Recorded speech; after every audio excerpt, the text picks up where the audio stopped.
संतोष ज्ञानोबा दिवार, हां राहणार पुण्यातला खानापूर गावामध्ये. मी पहिल्यांदा बघितलं ते फेसबुकला बघत होतो 8 महिने. आणि आज कोर्स करीन, उद्या कोर्स करीन, सरांना फोन करीन, पण असा कॉन्फिडन्स नव्हता की मी सरांशी बोलेन किंवा नाही. त्यांचे लाईव्ह मी झूमला बघत होतो, मी बघत होतो, पण काय होत होतं त्यांच्याशी कधी बोलतच नव्हतं.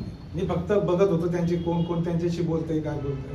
आणि असं करता करता एक 4-5 दिवस गेले माझे. नंतर मग मी म्हटलं की सरांना भेटायचं. मग सरांना भेटलो, सरांशी बोललो. सरांनी सांगितलं की हा कोर्स 3 दिवसाचा आहे. 3 दिवसाचा आहे म्हटलं, 3 दिवसात काय शिकणार आहे.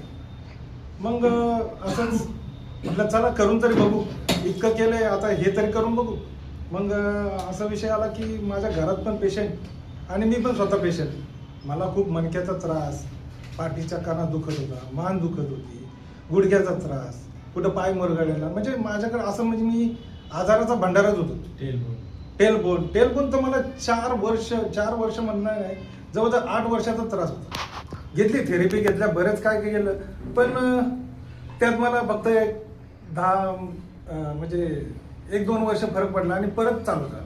हा जो माझा व्यवसाय रिक्षा चालवणारा, त्याच्यामध्ये अजून त्याचं मला खूप बसवत नव्हतं की उठवत नव्हतं. इथं आलो, इथं 3 दिवसाचा कोर्स होता, पण 3 दिवसाचा कोर्स होता तो मी अटेंड केला. पहिल्या दिवशी, दुसऱ्या दिवशी सरांनी एवढं शिकवलं ना की मी माझा आजार आता मी विसरलोच. माझं काही दुखतच नाही, असं एकदम फुल झालं. आता हे जाऊन मी माझ्या घरी, माझ्या नातेवाईकांना सांगणार आणि मी त्यांच्यावर पण ट्राय करणार आहे. आणि दुसरी गोष्ट हे 3 दिवस असे 3 वर्षासारखे वाटले. जे लोक म्हणतात की नाही का 3 दिवसात काय शिकणार आहे, पण 3 दिवस नाही, हे 3 वर्षाचा कोर्स आहे हा. 3 दिवसात अख्खा तुम्ही शिकूनच जाता.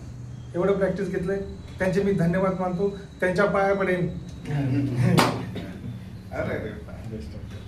Thank you sir. छान. Thank you sir.